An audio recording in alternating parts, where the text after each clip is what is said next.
नमस्कार, news flash में आपका स्वागत है। बढ़ते हैं आज की ताज़ा खबरों की ओर।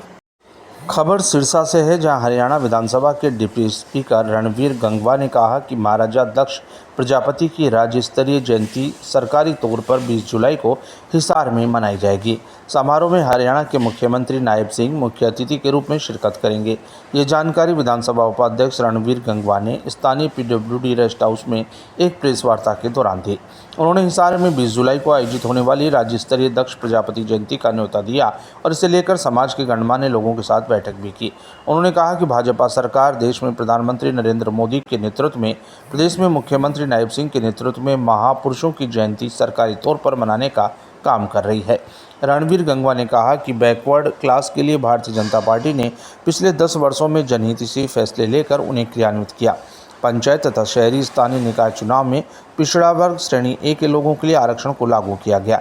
अब मुख्यमंत्री नायब सिंह ने क्रीमी लेयर की आय सीमा बढ़ाने की घोषणा कर समाज की बड़ी मांग को पूरा किया है। इसमें कृषि आय तथा सरकारी वेतन को शामिल नहीं किया जाएगा। उन्होंने कहा कि केंद्र सरकार की तरह ही तीसरी बार प्रदेश में भी भारतीय जनता पार्टी की सरकार बनेगी। इस अवसर पर हरियाणा माटी कला बोर्ड के चेयरमैन ईश्वर मालवाल, पूर्व चेयरमैन सतवीर वर्मा, जिलाध्यक्ष नेता सासियाग, सुरेंद्र आर्य, लक्ष्मीचंद प्रजापति व दक्ष समाज के वरिष्ठ नागरिक उपस्थित थे। पार्टी को मिला है 40.11% वोट मिला है। कांग्रेस को तो 43% वोट मिला है। 44 सीटों पर हमने अगर कंस्टिट्यूंसी वाइज देखें तो हमने जीत हासिल करने का काम किया है। और ये जो चुनाव था, ये चुनाव तो बीजेपी वर्सेस अदर्स था। सारे इकट्ठे हो रहे थे बीजेपी के खिलाफ। अभी अलग अलग चुनाव भी लड़ेंगे और जो कांग्रेस पार्टी है जो गुटों में बटी हुई है, मैं समझता हूं कि एक दूसरे को खुद ये निपटाने का काम कर देंगे। तो भारतीय जनता पार्टी को इनसे लड़ने की जरूरत नहीं है। भारतीय जनता पार्टी ने तो जो 10 साल तक ट्रांसपेरेंसी के साथ कार्य किए हैं, सबका विकास कार्य किए हैं, वो लेकर के हम जनता के अंदर जाएंगे। और निश्चित रूप से आज प्रदेश की जनता भारतीय जनता पार्टी के साथ है। नायब सैनिक जी की सरकार लगातार भारतीय जनता पार्टी की सरकार तीसरी बार बनेगी। आप कह रहे हैं कि आप गांव गांव जाकर कांग्रेस की वोट हो रहे हैं, लेकिन जो ग्रामीण इलाके के जो लोग हैं, या किसान हैं, या मजदूर वर्ग हैं, या कर्मचारी हैं, वो कह रहे हैं कि हम बीजेपी की वोट कर लेंगे। देखिए, मैं तो कह रहा हूं कि लगातार 10 साल से भारतीय जनता पार्टी की सरकार है और जो कार्य इस टाइम पे हुए वो कभी नहीं हुए। क्या आपने सुना था कि 5 लाख रुपए तक का इलाज गरीबों का फ्री किया जा रहा है? जहां देश भर में 1,20,000 की बीपीएल की जो आय सीमा है वो 1,20,000 है। हरियाणा प्रदेश के लोगों को और ज्यादा फायदा मिले, इसलिए हमने उसको आय सीमा जो है हमारी सरकार ने 1,80,000 रुपए करने का काम किया। हरियाणा सरकार ने अपने खजाने से पैसे दे करके।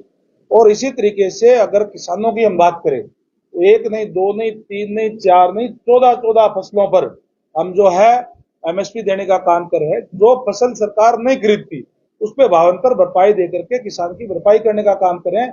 केवल और केवल हरियाणा एक ऐसा स्टेट है जिसके अंदर ये कार्य हो रहा है। चाहे हैप्पी कार्ड की बात हो, गरीब लोगों को हमने फ्री बस यात्रा भी करने का काम किया है, तीर्थ यात्रा भी शुरू करने का काम किया है। 70 साल से जो बड़ी उम्र जो तो कोई भी इनकम ग्रुप का आदमी हो, सबकी जो है 5 लाख रुपए तक का उसका फ्री इलाज किया जाएगा। ये योजनाएं केवल और केवल हमारी सरकार में बनी है। केवल जो विरोधी लोग हैं उनका काम कहने का है। वो लोग, जिन लोगों की आप बात करें, वो ग्रामीण या किसान नहीं है, कांग्रेस पार्टी के लोग। अपनी पार्टी के 2 विधायकों की बात करनी, आप उपाध्यक्ष हैं, क्या करें? देखिए, अभी उनकी तरफ से लेटर माननीय स्पीकर साहब को दिया गया है और अगर कोई भी विधायक विद इन हाउस अगर विप की कोई उल्लंघना करता है तो उसके खिलाफ कार्रवाई होती है। बाहर का उन्होंने अभी उन्होंने एप्लीकेशन दी है और उसके लिए स्पीकर साहब जो विधायकों के खिलाफ जिनके खिलाफ आरोप लगाया है उनका भी वर्जन जानेंगे। तो तथ्य क्या है, तथ्य देख करके उसके बाद में उस पर फैसले लिए जाते हैं। एक लेटर और भी है, सिंह को नए सिरे से और दिलाने की बात की और बढ़ाई जाए, उसको भी बढ़ाने का काम किया है। अब जहां बिना टेंडर के पहले 5 लाख रुपए थे उसको 21 लाख रुपए कर दिया गया है।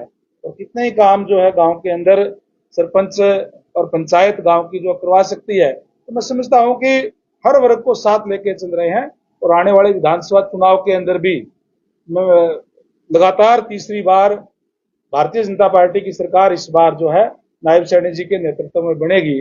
जिस तरीके से आदरणीय नरेंद्र भाई मोदी जी के नेतृत्व में एनडीए की सरकार बनी है, इसी तरीके से एक बार हरियाणा प्रदेश के अंदर भी हमारी सरकार रिपीट करेगी। इतने काम, इतनी घोषणाएं, इतना कुछ करने के बाद उसके बाद लोकसभा में चुनाव लेकर देखिए, जहां लोकसभा की बात है, अगर लोकसभा के चुनाव की अगर देश भर की आप बात करें तो जिस पार्टी ने इस देश के ऊपर लगातार 50 साल से ज्यादा राज किया, उन लोगों की सीटें 3 अंकों में भी नहीं आई। केवल 99 सीटें कांग्रेस पार्टी की आई है और एक 1962 के बाद में रिकॉर्ड है कि तीसरी बार लगातार किसी एक पार्टी की सरकार जो हुई है, भारतीय जनता पार्टी की, नरेंद्र भाई मोदी जी के नेतृत्व में एनडीए की सरकार बनी है और पूर्ण बहुमत की सरकार बनी है। ये कांग्रेस पार्टी के लोग इस बात को खुश हो रहे हैं कि जो 400 पार का नारा भारतीय जनता पार्टी ने दिया था वो उसकी 400 सीटें नहीं आई। अगर ये लोग इस बात में खुश हैं तो ठीक है, हम भी खुश हैं, हमारी सरकार बन गई। और ये इस बात में खुश है कि इनकी 99 सीटें आई हैं। और रही बात जो लोकसभा चुनाव की, कुछ कम आने की, या मैं आपको बताऊं कि कांग्रेस पार्टी ने एक भ्रमजाल फैलाने का काम किया। संविधान की पत्रिका हाथ में लेकर के जिस तरीके से उन्होंने एडवर्टाइजमेंट करने का काम किया कि भारतीय जनता पार्टी को 400 सीट किस लिए चाहिए, सरकार तो 272 में बनती है, तो 400 सीटों की कह रहे हैं, ये तो संविधान बदलने का काम करेंगे। इस तरीके का भ्रमजाल फैलाने का काम किया उन लोगों ने जिन्होंने अपने समय में इस संविधान की धज्जियां उड़ाने का काम किया। लोगों को अब भी याद है 1975 के अंदर जिस तरीके से देश के अंदर इमरजेंसी लगा करके इस तरीके से व्यवहार करने का काम किया, लोगों के साथ जुल्म और जातियां करने का काम किया, शायद अंग्रेजों ने भी इस टाइप की नहीं की होगी, उन लोगों ने इस टाइप की बात कही। अब हमारा जो कार्यकर्ता है वो वार्ड में, गांव में जाकर के तमाम चीजों की उनकी पोल खोलने का काम कर रहा है, लोगों को समझ में भी आ रही है। और कहते हैं काठ की हांडी बार बार नहीं चढ़ती। एक बार तो इन्होंने इस टाइप का प्रचार करके कुछ वोट में डेंट डालने का काम किया था, जिसके कारण ठीक है कि जो आप कह रहे हो कि पूरी सीटें नहीं आई जितनी हम सोच रहे थे, लेकिन कांग्रेस पार्टी के लोग भी तो ये कह रहे थे हमारी तो 10 सीटें आएगी, क्लीन स्वीप करेगी, तो आई क्या, हमारी तो 5 सीटें आज भी आई है। जनता वोटा कह रहे हैं कि लोकसभा में आप और